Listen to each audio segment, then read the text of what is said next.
blind item. Nagkakagulo na online pati na rin ang mga masang ng showbiz industry dahil sa pa-blind item ng ITM na may title or headline, "Is this the end of a power couple's fairy tale?" At dahil dito nasasali ang pangalan ng sikat na love team na Don Bell.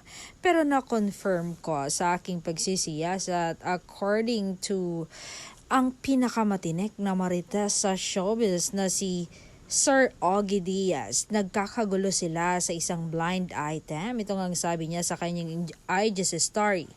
Ang nakakaloka, ako naman ang china-challenge nila na i-unlock ang blind item kung sino yung power couple. Na ang alam ng madlang people ay solid ang relasyon pero may problema naman pala sila ni Mr. Pati mga artista, ako ang tinatawagan. Hahaha, ang hirap ng trabaho ko, kaloka. At ito na nga. So ibig sabihin, hindi sina Donnie at Belle ito dahil Mister ang kanyang sinabi.